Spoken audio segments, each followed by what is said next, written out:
Hey everybody, welcome back to What the Helvetica. On this episode, we have Dani de Castro, a fine artist specializing in art at scale is what you, I think, referred to it as, but it is giant murals. She's amazing and we're excited to dig in. Join Mike Janda and guests to discuss the things that make creative people say, "What the hell, Vetica?" Hey Dani, how are you? Good, how are you? So excited to finally do this. I know, we had it scheduled and then my summer got a little nutty. So we had to reschedule. So we've been scheduled for a couple months and we're finally getting to do it. So I'm excited. Well, thank you for having me. We connected through Pensacola. I went to Pensacola to speak, I think it was 2018 at the Design XL conference, and it was epic. And then COVID hit. Maybe it was 2019. I think it was 2019. It was 2019. It was November 2019. Yeah. That's right. Yeah. And then COVID hit like 6 months later, and then everything fell apart, and the conference never happened again. And people have moved on to other things, and businesses have grown, and I think it'll come back someday, hopefully. But that's how I got connected to Pensacola and how I got connected to you. And it was through Veronique V, who we had on the podcast from Hatchmark Studio. And she was gloating about your awesome mural that you did inside of her thing. And she said, Mike, you really have to have Dani on your podcast. I'll make a connection. And here we are. Well, I'm a big fan of you. I'm a big fan of V. She has done just such an incredible job with her agency.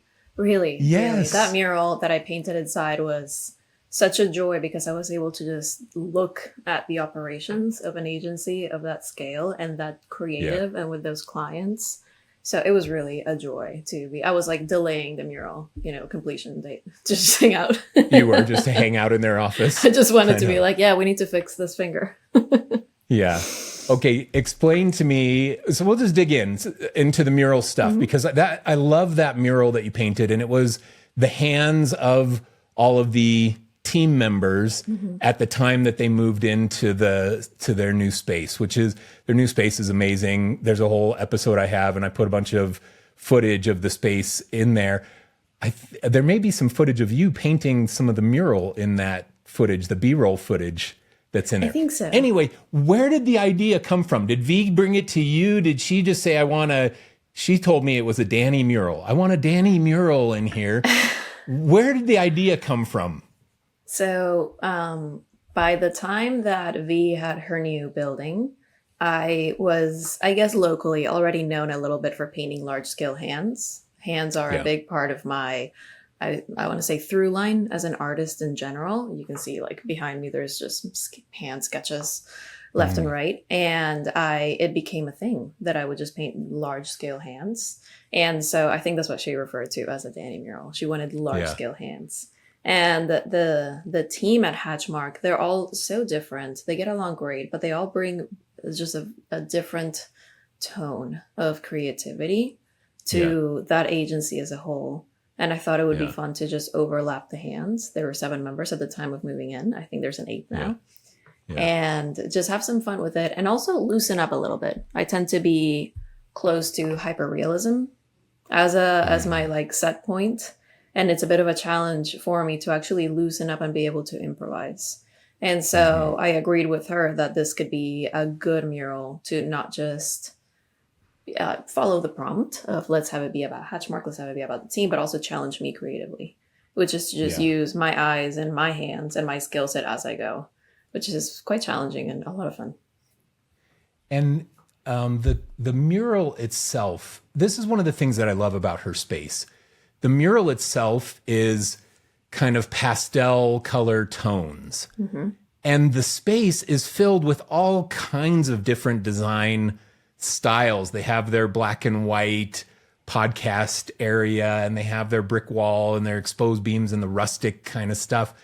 And then they have your mural, and then they have their HVAC vent. With Poppy's mural, with Poppy's mural on that. And it's all so cool how all these different styles mesh together. And I think that that's such an interesting thing. So did you feel any did you have any guidance on what yours should look like? I know you've done other kind of pastel-y colored stuff in the past, but was that like, where does it all come from, Danny? Let's get to the heart of that. I studied fine art in college. That was my degree. Okay. I have a bachelor in studio art with an emphasis in graphic design. And I went down the graphic design route, and many creative people do. You went down the actual art route, which there are a lot of artists out there not doing art. They're doing design like me, and they have that kind of drawing and painting background, but I don't do that anymore. How did you end up going down this path, and what gave you the courage to do it? And how did you break through to actually getting paid to do it? Because there's a lot of starving artists out there. That's a real thing. Give us a little bit of background on your journey. Okay, I will try to organize and be I gave you like 7 questions right there, and I'll do my best. You could talk for an hour answering that, but yeah. Well, I think I'm like inverse to you. When I was always the artsy kid, you know, I always had art as an extracurricular. And then when I moved to the US, because I'm from Venezuela, so when I moved to the US for the first time, I painted under another Venezuelan fine artist who was very well known. Her name was Conchita Firgao, and she took me under her wing between the ages of 15 and 18. And she studied classical Spanish realism in Madrid. And so that's what she taught. And then when I graduated high school, I actually jumped in nursing and biology and pharmacy for 5 years. You did? Mm-hmm. Okay, why did you do that? I love chemistry. I love anatomy.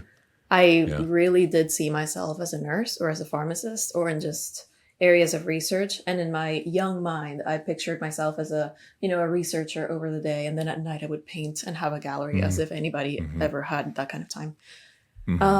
But by the time that I was studying pharmacy, I was living in Spain. And that's where I met my husband, who's from Pensacola. Okay. And so when I moved back to the US, I was 25. I had a dead year because I couldn't study or work or anything because of the green card. So I didn't have the work permit yet, essentially. And I had some time to think. And I wasn't doing so great in pharmacy school. And my family is, again, the opposite. They were like, why don't you try out art? You've always loved it. You've always been great at it. They were so supportive. And I was like, no, now I will study molecular biology. And they were like, why don't you just give it a shot? And when that dead year was over here in Pensacola, I went to PSC and I studied graphic design. So that's my degree. And in the middle of, it's funny too, my first job as an artist, I illustrated a medical book. And so a lot of cool things coming in together. But in the middle of my studies, of my bachelor's, I ran into my first mural. I just knew the owner of a brewery here, which is also the place where Veronique got her start here in Pensacola, because she did all of their branding. That's where we met. And she opened her own brewery at the worst time in the history of opening breweries. In the middle of the pandemic. It was when COVID hit and lockdowns, and then all of a sudden she's launching a brewery at that time. Anyway, that's another story for another day. But that's a whole thing to explore as well. Yeah, but that's how I got started. In the middle of it, I knew the owner of this brewery, I knew his wife, and she told me, hey, you should give this a shot.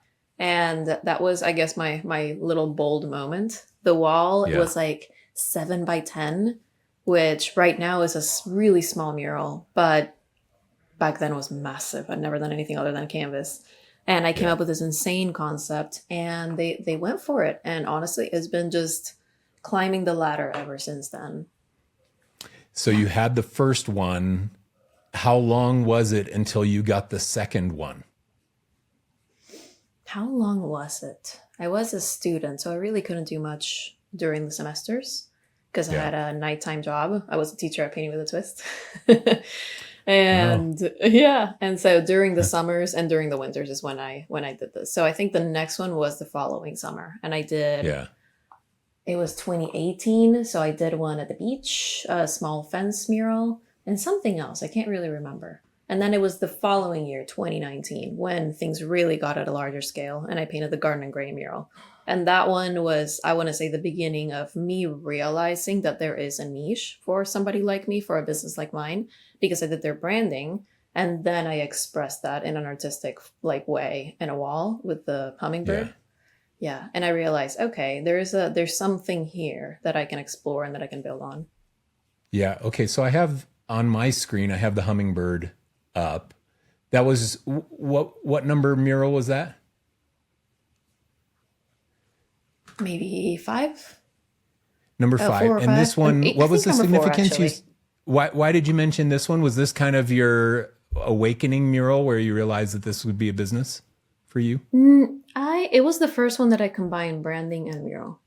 So Okay. yeah, because this is the same owner, by the way. I just got lucky. I really got lucky. The same person that hired me for the first mural opened several locations. And so for the next 3, I did some version of branding plus an expression of that on a wall, on a floor. And that one was the first one. That one was challenging because I'd never done anything that required a scissor lift. And so it was working at height, and you find yourself dealing with new challenges like distortion, right? And viewing angles. And those are fun. You realize, okay, this isn't working, and you have to think on the go.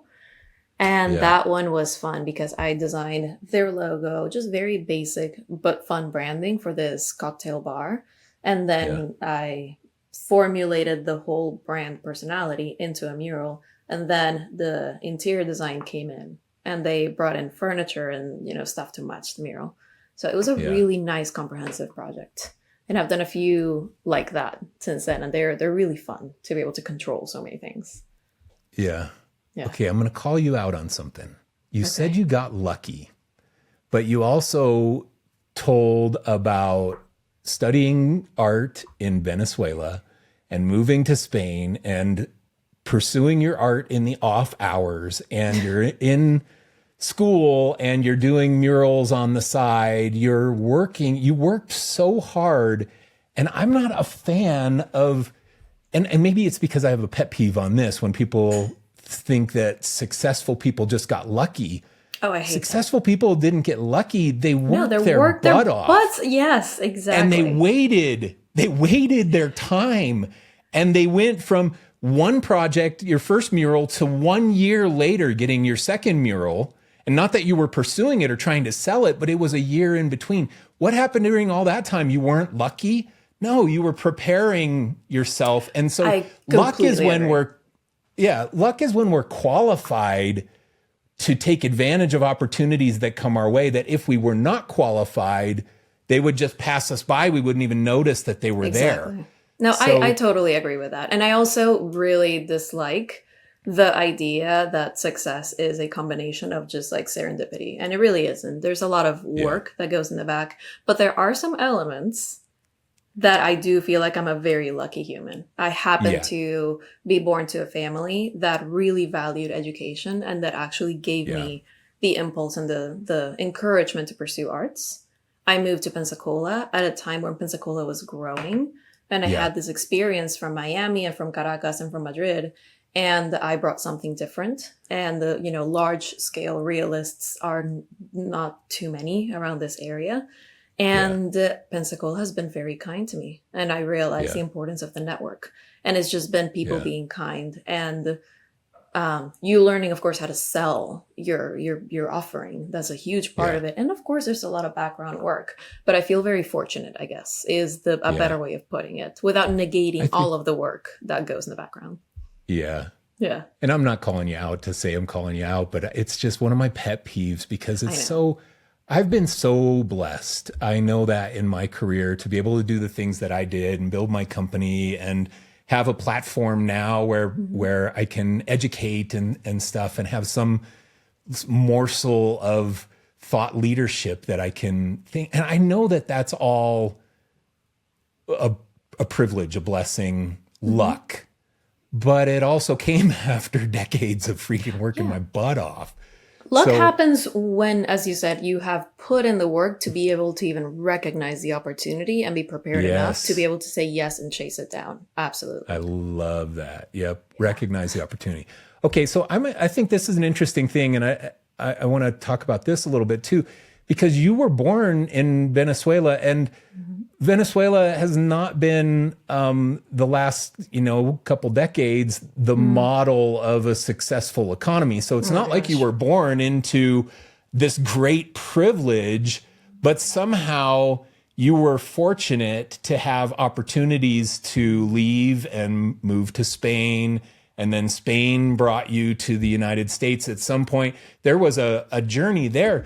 But to the people out there who are saying to themselves, oh, I can't do it because I'm stuck in this country or that country and I don't have those same opportunities, you're an example of somebody who was from a country that was and is a struggling country politically and economically.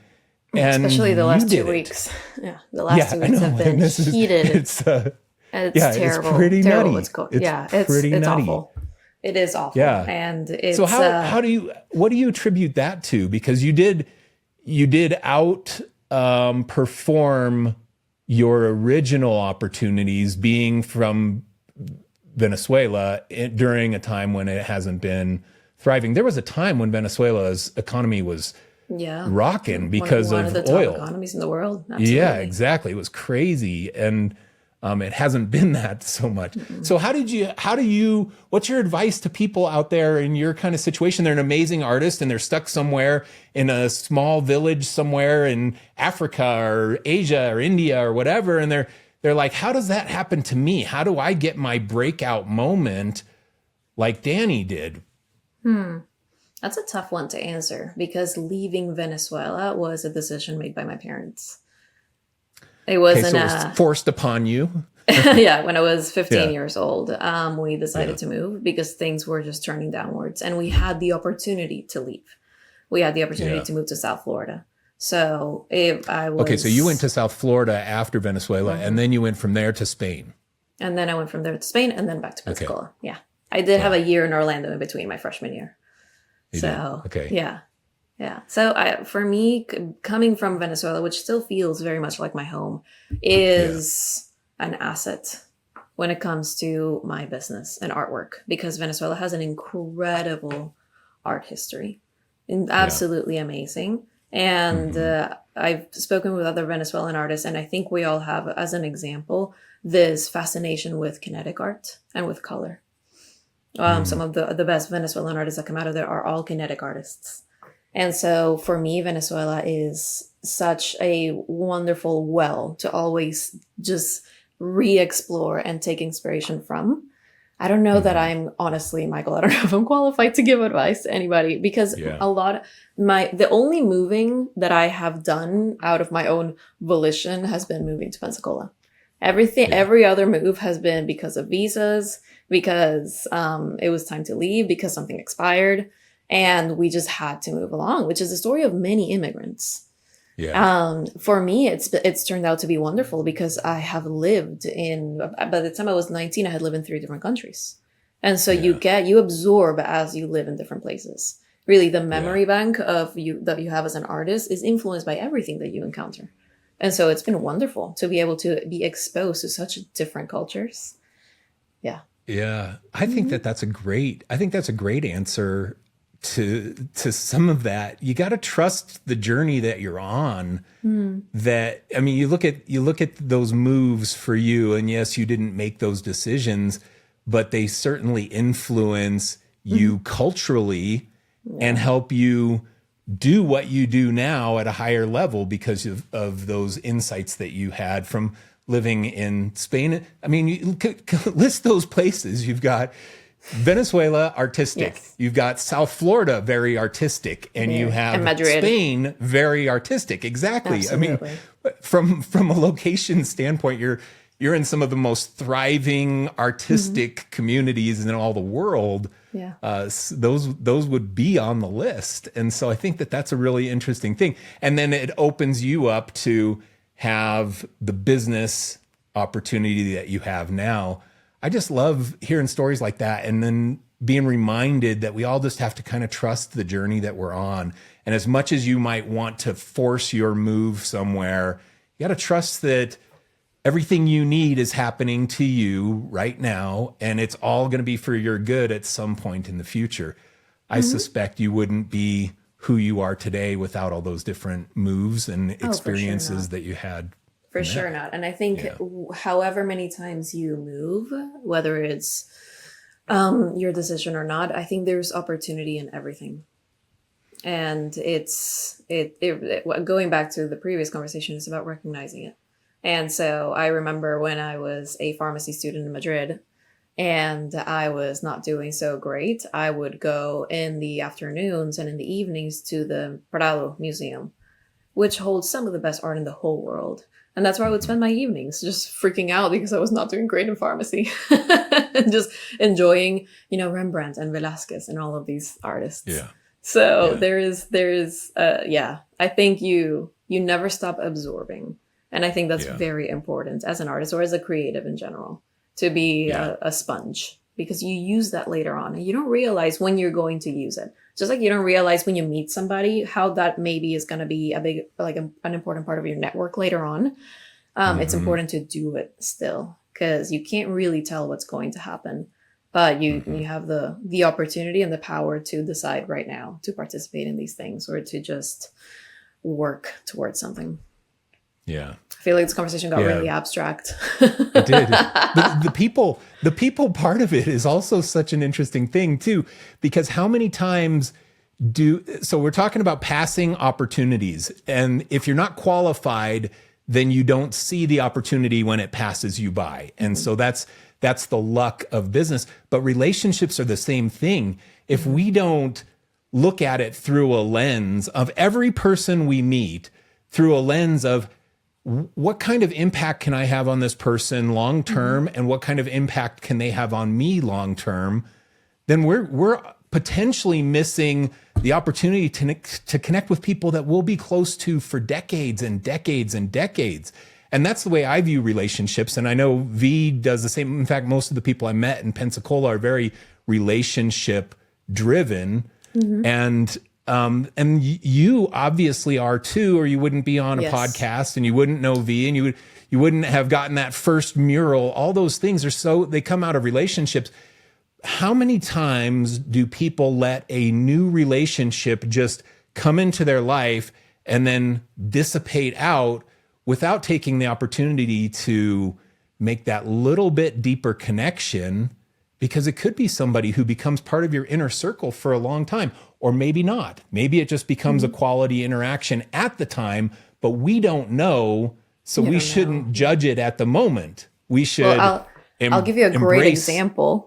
You also interviewed Destin Patera from Lindsay Film. Yeah. So the camera that I'm looking at right now, and also. So V, that camera and that light came from him. He was like, "I'll help you set up for your."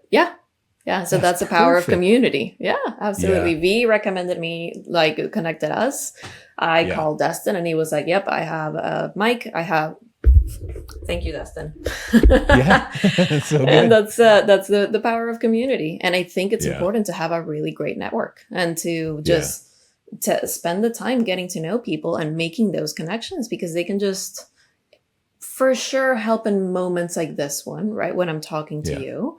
But they've become great friendships, and they've become such a great resource for just creative discussion, because we are all, even though we're not in the exact same area, we can exchange and interchange a lot of ideas. And so it's an important thing. And I think not just as a business owner or as a creative, I think everybody should have a great network. It really feeds you. I think that we're social beings and we should prioritize that. It's so easy to get locked up at home watching TV, and that's so nice. I'm a homebody as well, but it's important to create a good network of like-minded people or different people.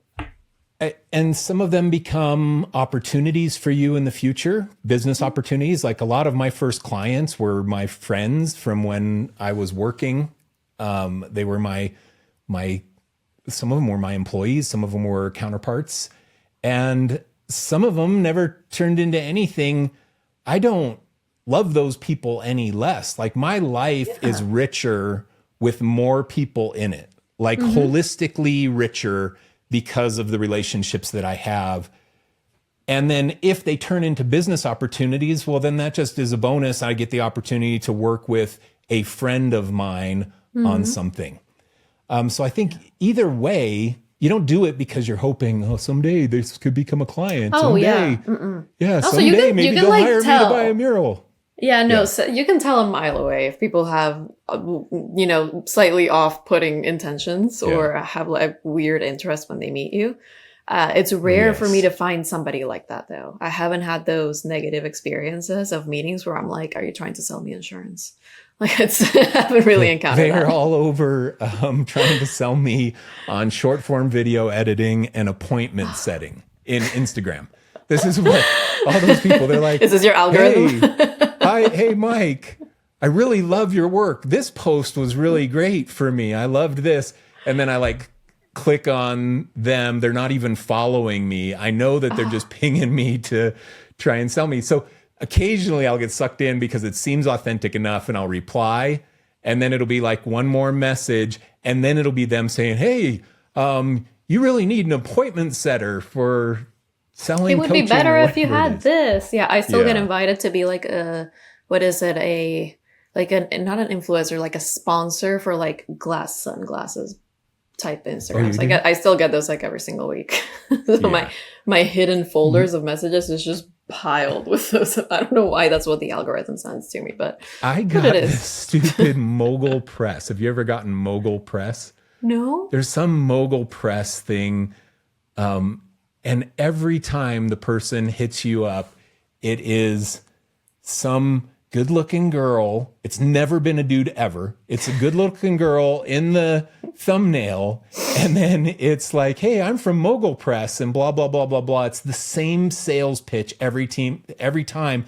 And, one time it's from Ashley and the next time it's from Danny and the next time it's from Sylvia. And it's just like, I was getting so many of those. But It's they're like the all new- just this. Yeah, Go yeah. ahead. Sorry, keep going. I was gonna say it's like the No, new it's all version of just there's like this- singles in your area. Yeah, that's what it is. Except they're like, they want you to do sponsored content or something like. It's so scammy. It's all so scammy. So you can smell that stuff, and you can smell when somebody's trying to be schmoozy to you. Go try and buy a car, and they try and be schmoozy to you like a friend for the first few minutes, but you know that they're trying to sell you the car. Yeah. That's when it can come across slimy. So don't do it like that. Just be good to people. Be a relationship driven person. Build a relationship just because your life is richer with more people in it. Yeah. Some of my best friends I have met because I made a post and I was calling for volunteers, for example, for a mural, or I started a group of muralists here in town. And this is one of my closest friends now. She showed up and she was like, I've been stalking you and we're going to be friends. And I was like, all right. And she is an amazing artist, an amazing watercolor artist. Yeah. And I also met two other girls and we've created very, very nice, like fulfilling relationships, like really deep friendships from that. And it can come from Instagram, surprisingly. Yeah. Yeah. I haven't my whole encountered social too much life has scamming. come from Instagram. The last 5 years, my whole social life has come from Instagram. Like my best friends in all of the world in my life right now are a bunch of Instagram friends. And a lot of them I've seen in person and met in person, but some of them I haven't. And I DM with them all the time. It's just been so rich relationship wise. Instagram kind of sucks content wise nowadays, but It does. relationship wise, it still exists. Okay. So let's talk about the transition from you were still in school studying graphic design. You did the first mural. And then a year later, you did the next mural. When did you have the moment like, I kind of love this a lot. I'm going to try and do murals as my business. When did that From the first moment one. hit you? From the first It was one. the very first one. It was the very first one. I was like, this is a cool thing. And I would like to do this. I want to say 2 years before then, I went down to Miami for a wedding, an Indian wedding. It was great. And I went walking around Wynwood and I saw all of these huge murals. And I was like, wow, this is a cool club that I want to belong to. And so after the first mural, and I started getting murals basically over the summers or over the winters. I don't think it really hit peak until 2022 because 2019 was the Garden and Gray mural. And then I actually got sick for a while, and then the pandemic hit. So I just had to take a step back from everything, from school and my job and murals.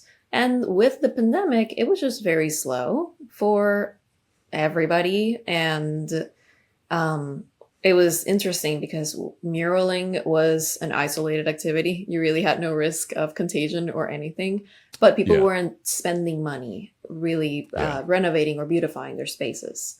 So yeah, it was wait and see. And so for 2020, I just went inward and I started working on paintings because I hadn't done that in a long time. And my really like the core of myself is an oil painter on canvas. And I started working on a series, and it's just about color and color theory and color tone. It seems to be one of my subjects that I keep reading about over the years and I keep exploring. And then 2021 happened. Things started to, awaken a little bit again. I did this mural in Miami that I like to call Reach. And it was a completely improvised mural down in Miami Beach. It was February 2021. And it's my hand, which nobody believes me because it's painted very roughly on purpose. I had a really high contrast picture that I snapped that day, the day that I started, and I completed it. I have it on my screen right now. Yeah, so I'll try and remember to drop this one in this spot when I do the edit. Okay. Yeah. Anyway, I wanted to paint hands. I had been until then doing a lot of like flowers and birds, which are wonderful, but I love anatomy. It's always been a thing. And I really wanted to paint a large scale hand. I use my hand as a model often because it's the closest thing that I have to a live model. And I painted this big hand outside of a gallery where I was exhibiting for a show. And it really resonated with people because nobody could touch each other because we were still in the middle of the pandemic. And so it was impactful in a way that I didn't anticipate. For me, it was more of an art challenge. And also just after, months of not being able to paint at a large scale, it was this fun improvised thing. And also it was one of those murals where you have no reference points, no practice, no sketch, no grid to be able to blow it up. So it's all eyeballing it. And those are fun because they really test your skills. Yeah. And that was the beginning of 2021. By the end of 2021, things had really picked up. And 2022 was like the best year that I've had because everybody was out on the streets again. And people really wanted those in-person experiences. And businesses wanted those customers. And there was money to spend, right? All of these businesses had checks. And they used them for large-scale artwork. They did. They had bailout checks. Yeah. So I want to say that's interesting. Yeah. It's not linear for me. It's just been the next one and then the next one. And then they all mean something different to me in my career. So, yeah. So how do you do it now financially? Does your husband work? Is there pressure on you to bring in some of the revenue? Or are you financially able to just take the projects when they come? Where does that world for you? So my husband does work. And so when I went back to study after I moved here, we were relying on him. And it gave me the chance during those school years to understand how you price a mural because it's a very difficult thing to find. There's a ton of resources online, but it's actually very hard to find the appropriate price range for yourself as an artist. Because artists, I think, struggle knowing where they are at and how they are perceived by the public. Whether, am I an expert? Am I established? Am I new? Am I starting up? And that's very confusing when you're trying to put a price tag on your square foot, which is how you price them. So by the time, and then when I graduated, the pandemic hit. So it took a second to really lift it up. But I had already a few examples of what that revenue looked like if I was able to do it consistently. And by 2022, I want to say financially independent. We're married and happy. And so it's luckily not a prerequisite of mine. But by 2022, I sort of made it business-wise. The problem with 2022 is that I actually didn't have the business structure behind my work to hire out subcontractors and to really just have a proper structure. So I burnt myself out like crazy after 2022. So 2023, I was mostly coasting. And I did have a couple of projects. And so I had, a pretty average, lower than 2022, but a pretty average yearly salary. And then this year, my business has grown. So now I have my first employee. I do have the structure for getting subcontractors, and I've been bringing them into new projects. And I still feel like it's such a young business because for many years, I just behaved like a freelancer. Yeah. And there is pressure. That. The overgrown freelancer phase. I am the overgrown freelancer. I am in the middle of that right now. And it's been great, but it's also been a challenge because you can't be the main tech of your business, which in my case is just the painter and the business owner and the head of marketing. So we're still organizing it. My GM actually is my mom, who happens to be an incredible economist. And she came to the US through her green card. And I was like, just help me build this. And it's been great. It really has been great. It's been a ton of work, of course. And I'm really excited about the projects that we have coming up because they're next level. It's taken years to really build something steady, but I think we're there. After 7 years. After 7 years, it's finally starting to take off. It's going to be great. Not rocky anymore. Okay, so you mentioned a couple things there that I want to talk about. One is the pricing side of this. I've always been interested in that. Just pricing art in general, it's even more complex than pricing design. It's because it's so much of your emotional energy that you're putting into it, which is invaluable. So everybody would like to charge $1 million for everything that they do because to them it's emotionally worth $1 million. You're putting your heart out there. And that's a little different than design. Design, we can go in and we can create a pricing structure that is based on return on investment. It's based on market pricing. I can go and find out what what enough comparable agencies are charging for a website, and I can price myself inside of a range so that I know I'm at fair market pricing. But for you, I guess there's fair market pricing as a per foot thing, but where does how do you go about pricing a project? And what are the ranges that end up happening for a finished project that's like a small, medium, or large? What kind of price do you charge for those kinds of things? So I treat it as design. It's different when you get into the oil painting world, even though those are priced by the square inch here in the US. So you actually do have a rubric for all of these things. And I find that it is better to try and math it out as much as possible because that creates a lot of credibility in you as an artist when you deal with a client that doesn't really understand how to value art, especially with abstract art. That's a tough one to put a price tag on because before, like centuries ago, everything was realism. So it was kind of easy to value the skill set. It's how real it looks. And ever since just the modern era, it's become more about self-expression. And as you said, it's really hard to really put a price tag on it. And you can just disagree forever.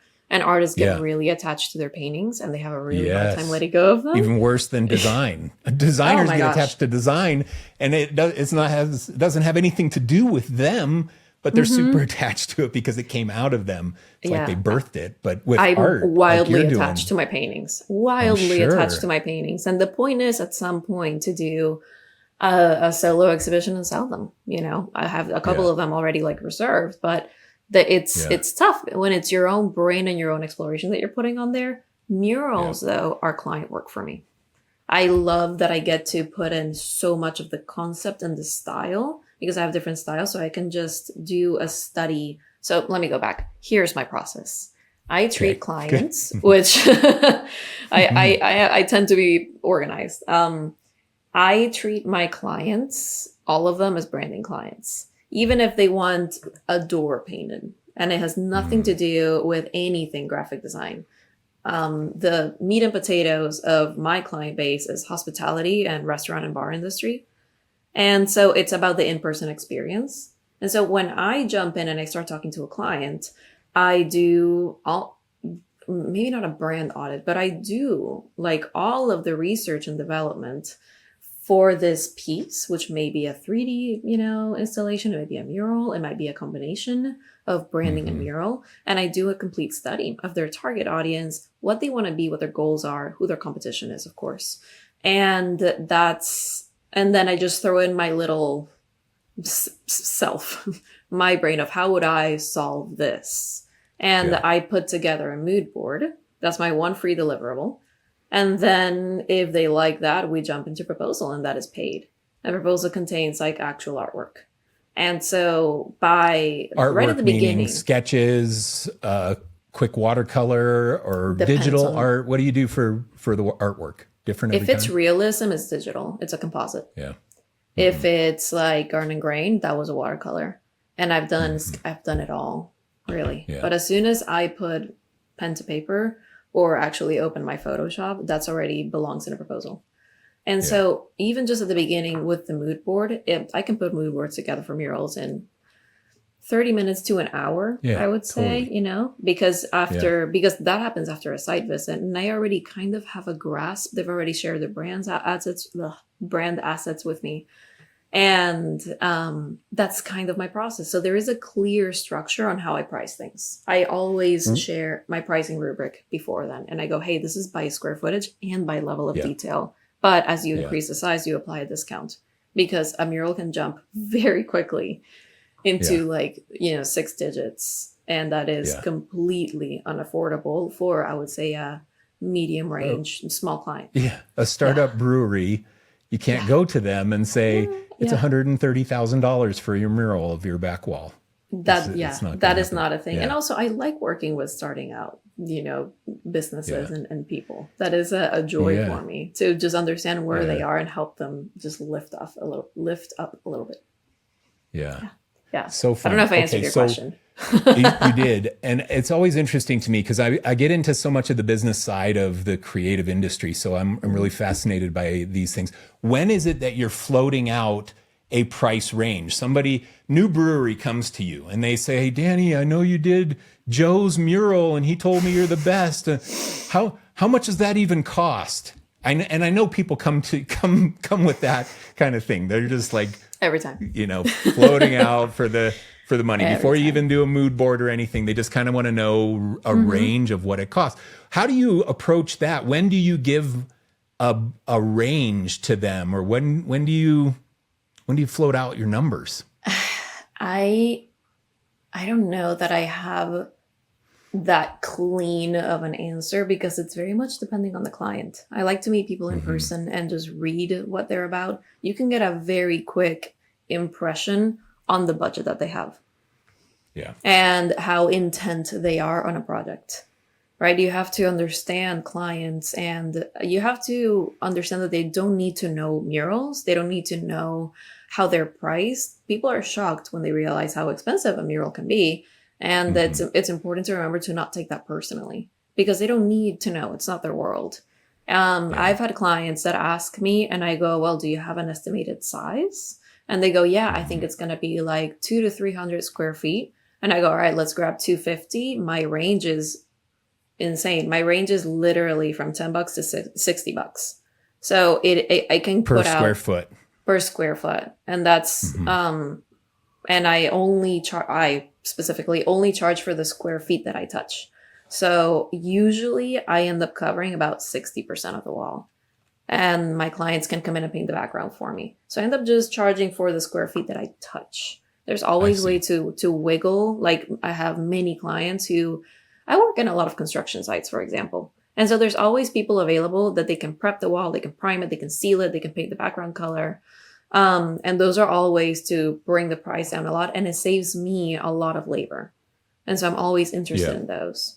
But I can give out those ranges. The actual estimate that I base the proposal fee off of is in the mood board. And that's after I've taken measurements and I have a clear concept for them and an idea of what the level of detail is going to be. But before then, it's usually a big range. And there's no way So to like really land it. I always underestimate size. And I tell, yeah, and it's in all of my contracts, whatever I said before talking doesn't count in a way. I try to be as and close as so we possible, but measure. really, yeah, what's in writing is the real thing. So I Yeah, can't be held to those numbers because sometimes they go, yeah, that's 200 square feet. I'm like, all right, let me give you this information. And it turns out that it's 450. And so I'm yeah, like, hey, we need to adjust because the yeah, sizing wasn't accurate. Yeah. yeah. Yeah. Okay, so a 300 square foot, which would be like a 10-foot by 30-foot Mm-hmm. wall. That's pretty sizable. Mm-hmm. At $60, so 300 is 18,000 for a wall like that. On the higher end, the $60 per square foot That is if I range. cover every square foot with Yeah. high level detail. And that could be hyperrealism or just multicolored. Yeah. Okay, well, out of the gate, it sounds super affordable to me. So you should be charging more. That's my I'm at the knee-jerk top. reaction. I'm at the very Really? top of how much you can charge for murals. And my walls Okay. are often more like, I don't know, 800 to 1,000 square feet. 300 is like my first tier of tiny mural. Okay, so that's like the back wall of an agency space, 10 by 30 or something like that. This is, or a brewery. Like a brewery, oh, you could see a Yeah. 10 by, you could be 200, 300 square foot back wall of a brewery. Seems pretty realistic. Yeah. Okay, Then so how much does that take? Then maybe it takes a couple weeks, maybe 10 yeah, days. that was my question. Yeah, it takes a Yeah. couple weeks It depends on the artwork. from concept to completion. No, I don't think so. So a month from concept to completion, you go through your sketches, proposal round, and Yeah, I think design site visit, ideas. mood board, and then proposal, because I'm often dealing with multiple projects at once, I think that span is about 2 weeks. And then I place Yeah. them whenever I have availability because I'm often booked out a little bit in advance. And then I Yeah. try to define how long it's going to take. And sometimes it takes 3 days, sometimes it takes 2 months, Yeah. which has happened, both of those, with me Yeah. painting by myself, which is why I now hire Well, people to paint what's with the me. 3 day? Is it like a Jackson Pollock kind of painting and just throwing buckets of No, paint no, on the no. wall? What's I did a big jellyfish. I don't think I shared that one. I with have that you. on And my it- screen right now too. Oh my gosh, My really? screen. The jellyfish? Yeah. Yes, I do. I know That I'm gonna one- share my screen. I should have been sharing this entire No. time so that my screen records. No, that's but- fine. That's fine. You don't have to. That one took Oh, I'm sharing 2 it with days. you right now. Check this out.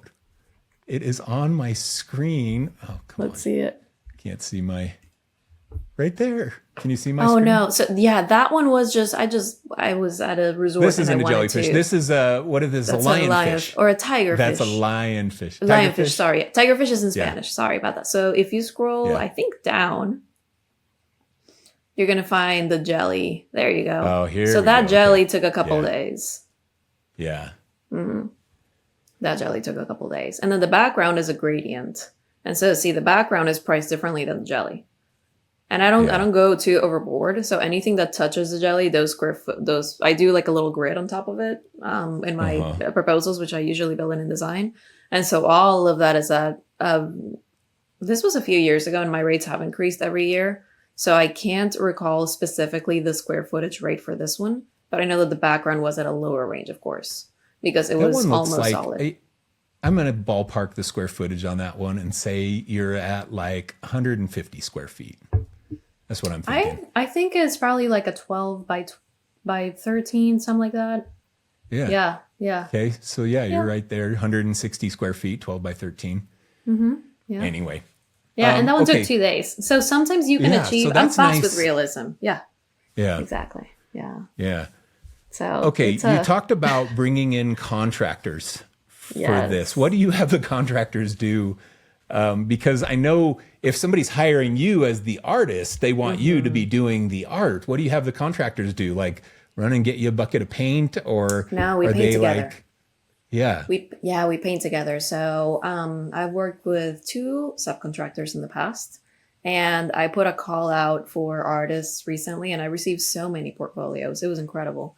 But one of my subcontractors is getting into the mural scene, and he's wonderful. The other one is my very good friend, who is an incredible muralist as well. He actually painted at Emerald Republic Brewing, a huge dragon.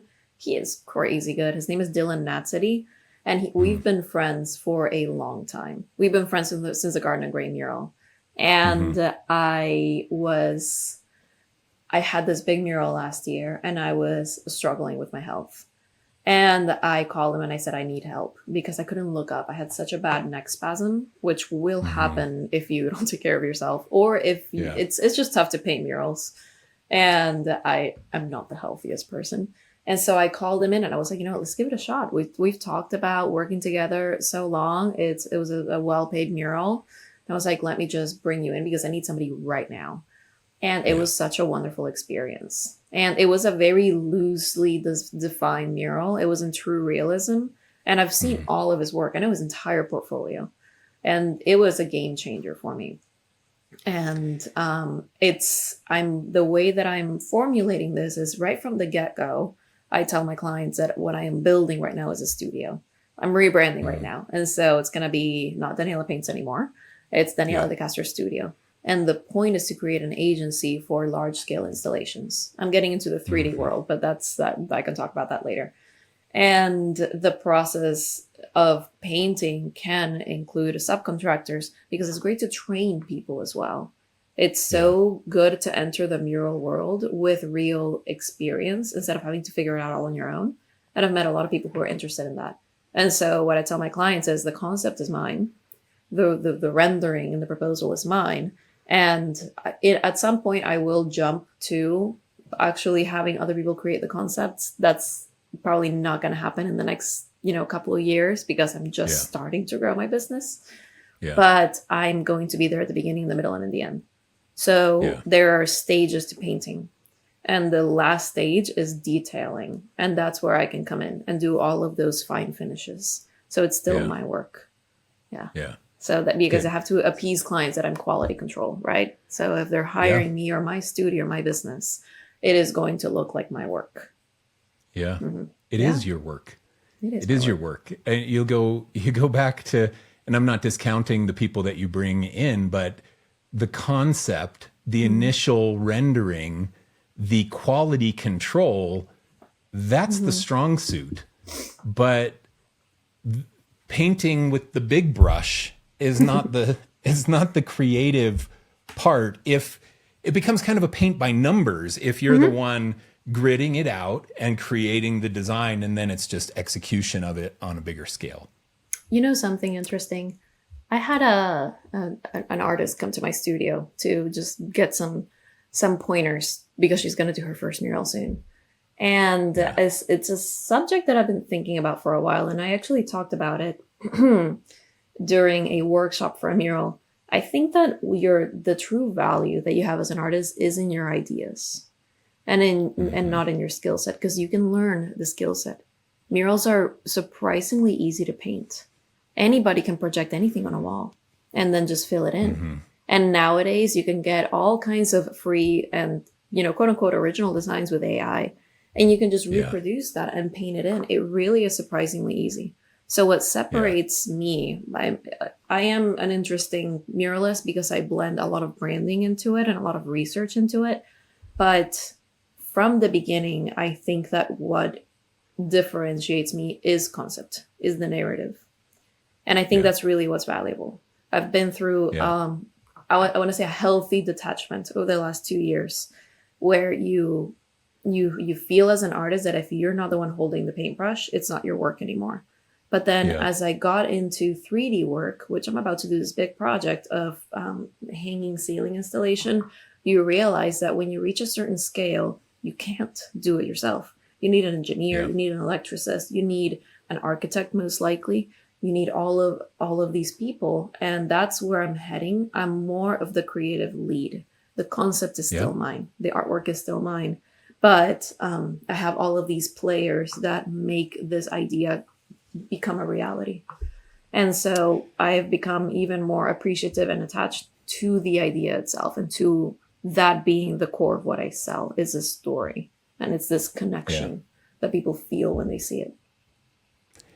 I think as you were talking, I started thinking about one of the greatest designers, creative idea people, or artists of all time, who most of us don't realize was the artist creator behind it all. And that's Steve Jobs. He invented the iPhone. He invented the iPod.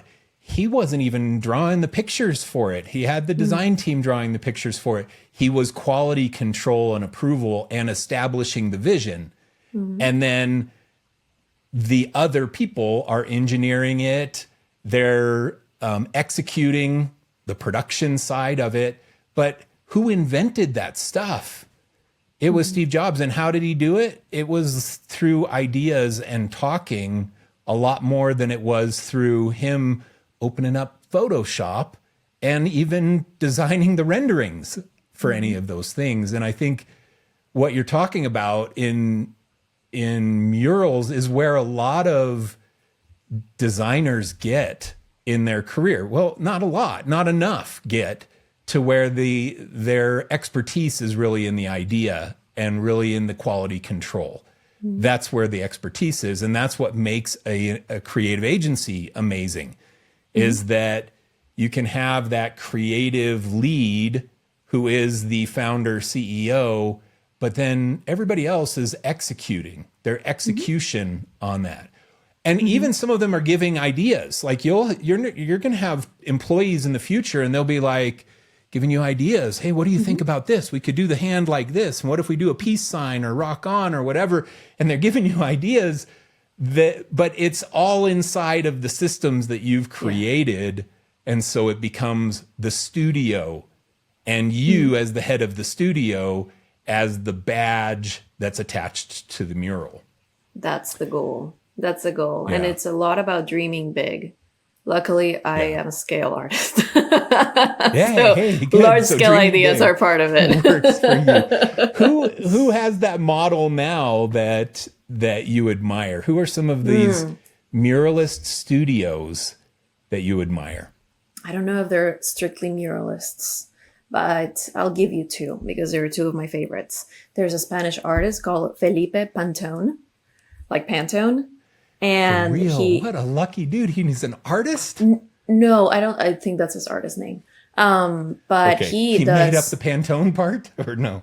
Yeah, I think that's just his Felipe artist Pantone. name. You know, Okay. he is very, very, very focused on color spectrum theory.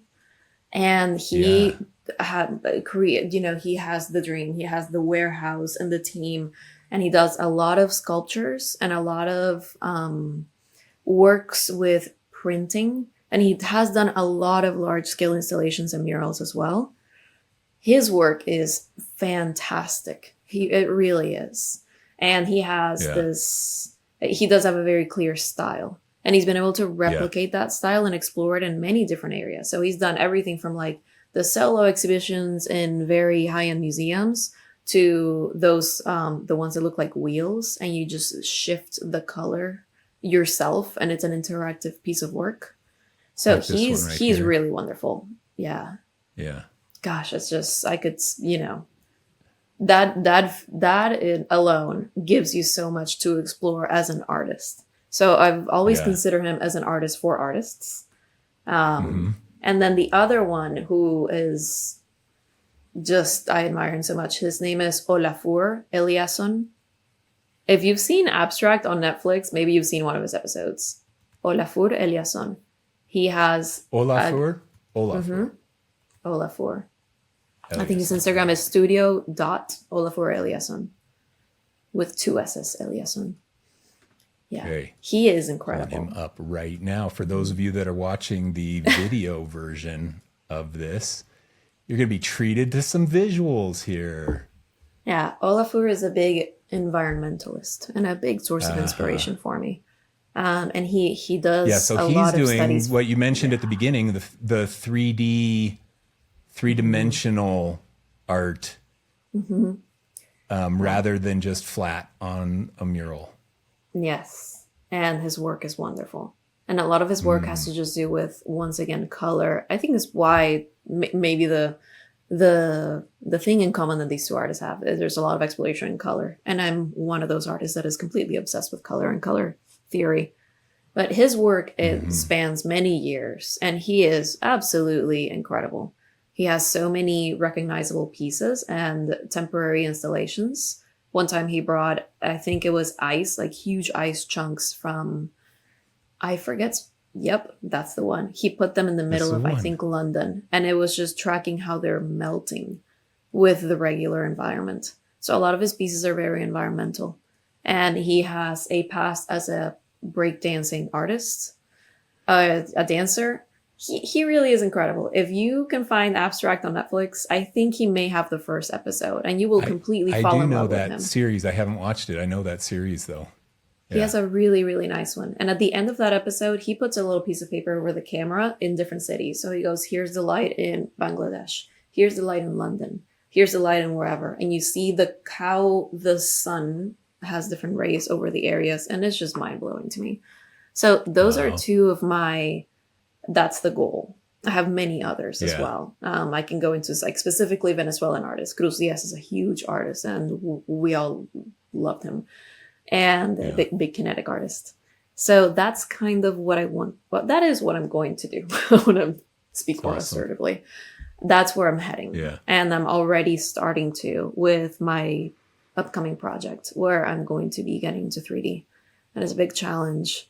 And I'm very excited because it's like nothing I've ever done before. But it's becoming bigger. Is it in Pensacola? It is in Pensacola. It is in Northwest Pensacola. And it's going to be a project that is going to span 2 years.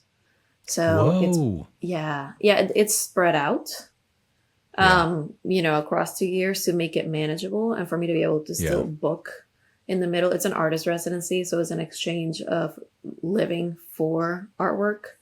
And the way that we made it work with my business, is to actually spread it out throughout 2 years. So I can still book jobs in the middle and have, cash continue to come into the business. I'm all about business this year because we're really, really spending the time to build it properly. That's so good. But I'm excited about it. An investment that pays off over and over again for years and years. I think so. That's how I've been looking at it. I thought you were talking about the 3D installation, but yes, also that. No, but that too. Tangent services. I mean, if I go back to design, I started building websites, and then what are all the tangent services? Well, back-end programming and branding, and then brand strategy, and then all the print materials and things. These are all tangential services down to digital marketing and SEO and things in the later years that we start offering. And that's the way you have to look at this too, is if you want to expand a business, you have to start looking at what are the services that we're offering now and what are the tangential services that we could be offering to our clients to expand. And so it makes total sense. As an artist, what you have in your portfolio, what you have in your portfolio is what you're going to sell. So I see a lot of artists that lock themselves up in like signage, for example, or florals. Yeah. Because that's a really easy and beautiful mural to sell. Everybody loves, the bright colored and florals. Yeah. I found myself going into one of those boxes early on, and I made very specific choices to get out of those boxes. And that's why I started painting hands. And then I switched and started doing more stuff. Every new mural or large scale installation that you do, the way that I have moved forward in my world, in my business, but also in this field, is to challenge myself with each one and learn something new or really push myself. So when this residency appeared on my radar, I had complete freedom of what to pitch. It's an apartment complex, and they like to find local artists to do something. And so I was like, it's rare to find an opportunity for 3D, like multiple building art installation in a place like Pensacola. This is a small city. And I also realized that they were in need of some branding services. And so it's going to be a very comprehensive project of 2 years that includes like the brand audit, reports, some suggestions, some social media edits and takeovers, and then alongside this 4 building installation. And it's going to be, it's interesting because the exchange is just to live there, right? Rent free. And we're lucky to own a home here in Pensacola. So if needed, the cash flow from the rental income could flow back into business if the business isn't able to withstand it, because I'm putting together supplies. But the decision is, let's use this to push, because a project like this has the power of positioning. Like it's hard to even map out what this can mean 5 or 10 years down the line. Yeah. Yeah. When So it's added to your portfolio and case studies and Yes. service offering.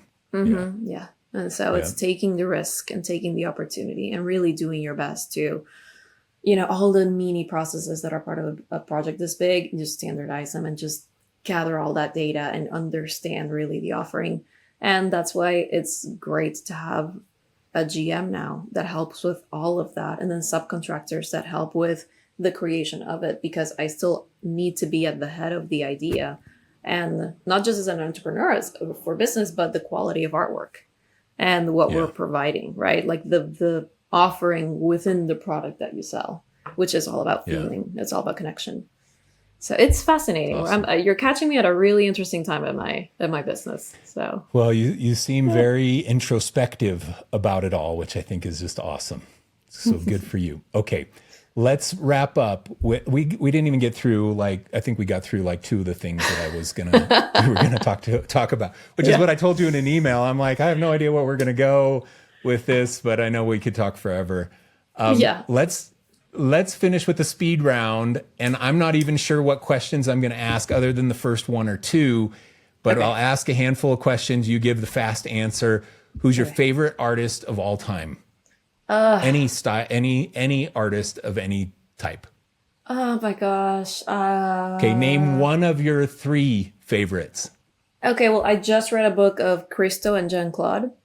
And so I'm going to include them because I'm enamored by their story. It's one of the largest installation, artists in the world. I mean, the 2 that I mentioned are pretty high up, but I will switch and go to Cruzies because he's such a great representative of Venezuelan art. And there's so many historically and non-historically. Okay, let's what go. about Also, your favorite? Go ahead. No. I was going to say Rembrandt, but because I'm also reading a book. Oh, Rembrandt, so good. Yeah, Rembrandt. Yeah, he's on my list too. Okay. What is your favorite piece of art that you've ever seen in real life? Seen. Your favorite painting, your favorite. I went to, I think it was the Louvre or the Orsay Museum in Paris, and I saw a piece by Bartolomé Esteban Murillo. And it's called, I think, The Beggar Child, The Beggar Boy. And it's just a kid leaning, and his feet are stretched out. And you can see at the bottom of the feet, you can see the dust of walking barefoot. You can see specifically that. And it broke my heart into a million little pieces. And that was the first painting that really connected me to art history. I wasn't one of these artist childs who used to read all these artist books. Now that actually came later with the practice. But I saw that painting when I was maybe 18, and it just impressed me so. I just could not believe what I was staring at, specifically the plant of the foot and the dust, the mark of being barefoot. And it had such impact in me that it's always stayed as a favorite. What do you do when you have free time? Are you doom scrolling TikTok? Are you streaming Netflix? Are you going for walks? What's your thing?